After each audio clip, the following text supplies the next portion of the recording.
जय हिंद दोस्तों। स्वागत है आपका अपने YouTube चैनल ओनली डिक्टेशन में। डिक्टेशन की PDF आप डिस्क्रिप्शन से डाउनलोड कर सकते हैं। तो चलिए शुरू करते हैं। 100 शब्द प्रति मिनट डिक्टेशन शुरू होगी 3 सेकंड बाद। ईश्वर पानी बरसाता है, किसान बड़ी मेहनत और परिश्रम से गेहूं पैदा करता है। फसल कटने के बाद जो भी गेहूं को इकट्ठा किया जाता है, इस एकत्रित किए गए गेहूं के भंडार की समुचित व्यवस्था की जाती है। भंडारण की संपूर्ण जिम्मेदारी के निर्वहन के लिए Madhya Pradesh where housing corporation का गठन किया गया है। गांव से संग्रह किया गया गेहूं गोदाम में रखा जाता है। इन गोदामों में रखे गए गेहूं को सुरक्षित रखने के लिए कीटनाशक औषधियों का उपयोग किया जाता है। गेहूं सुरक्षित रखने के लिए उन कीटनाशकों का उपयोग किया जा रहा था जिनकी प्रभावी तिथि खत्म हो चुकी थी।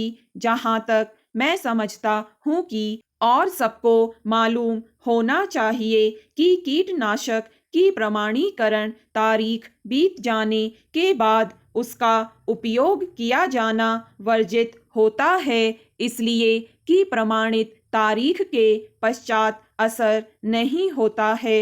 यह गंभीर चिंता का विषय है कि गोदामों में करोड़ों रुपये का गेहूं जो वितरण के लिए रखा जाता है, उसे सुरक्षित रखने में आज भी कोताही बरती जा रही है।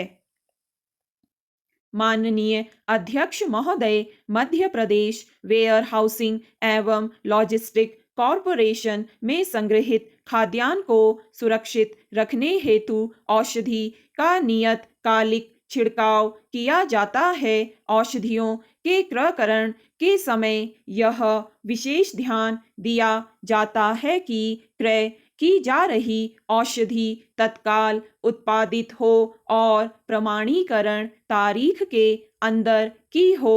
सामान्यतः उत्पादन दिनांक से औषधियों की उपयोग अवधि 1-2 वर्ष की होती है। निगम द्वारा समस्त गोदामों के उपयोग हेतु कीटनाशक औषधियां क्रय करने से संबंधित कार्य प्रधान कार्यालय स्तर से किया जाकर क्षेत्रीय प्रबंधकों की मांग के अनुसार क्षेत्रीय कार्यालय को प्रदाय किया जाता है और क्षेत्रीय कार्यालय से शाखाओं की मांग के अनुसार समय समय पर कीटनाशक औषधियों का प्रदाय शाखाओं को किया जाता है। क्षेत्रीय प्रबंधक द्वारा बताया गया कि कंपनी से प्रदाय 1500 लीटर कीटनाशक औषधि प्राप्त हुई। कीटनाशक दवाइयां तत्काल शाखाओं को प्रदाय कर दी गई थी एवं उपयोग हेतु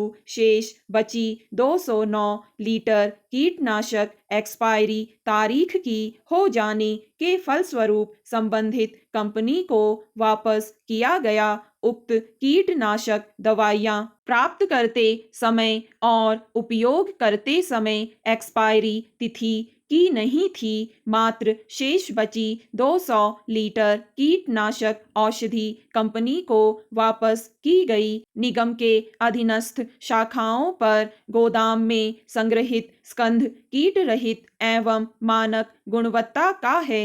मेरे मित्र का यह कहना कतई सही नहीं है कि एक्सपायरी तारीख बीत जाने पर कीटनाशक दवाइयों का उपयोग किया गया है।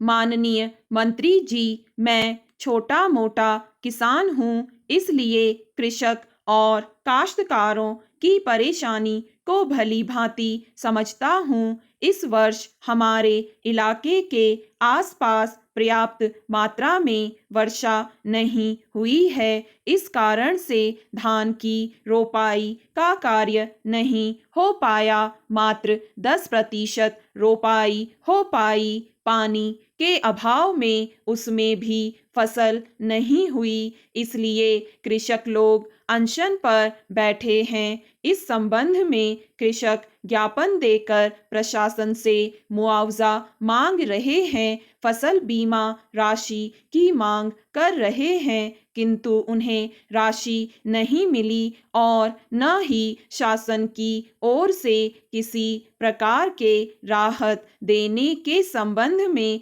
घोषणा की गई है।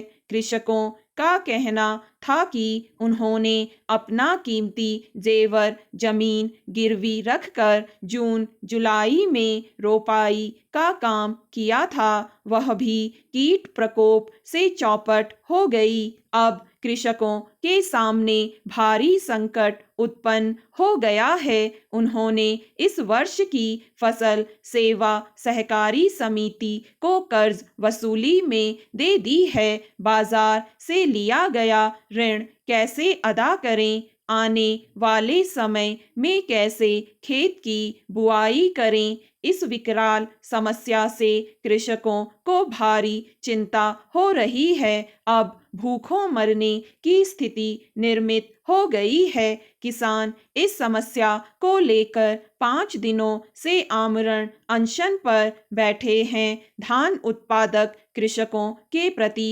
प्रशासन की इस उपेक्षापूर्ण भेदभाव की नीति के कारण उनमें रोष एवं आक्रोश व्याप्त है। मैं माननीय मंत्री जी से निवेदन करता हूं कि वे इस ओर ध्यान देना चाहेंगे। अध्यक्ष जी, यह सत्य है कि इनके जिले के अंतर्गत तहसील में कृषक फसल क्षतिपूर्ति एवं फसल बीमा राशि की मांग के संबंध में हड़ताल पर बैठे हुए थे। मौके पर ज्ञापन प्राप्त कर उनसे हड़ताल समाप्त कराई गई। कृषकों द्वारा फसल बीमा राशि की मांग की जा रही थी।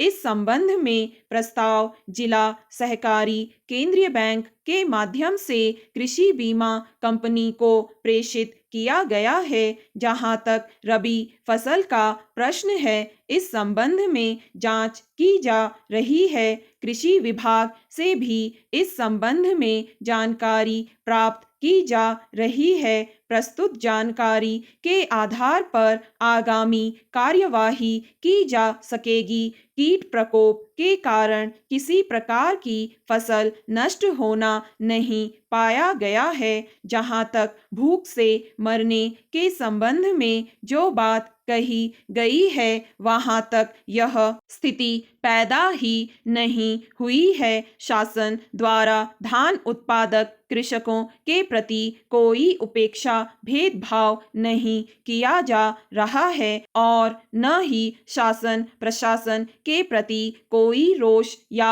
आक्रोश व्याप्त है। स्टॉप। दोस्तों, अगर आपको ये डिक्टेशन पसंद आए तो लाइक करें, सब्सक्राइब करें और अपने दोस्तों के साथ भी शेयर करें।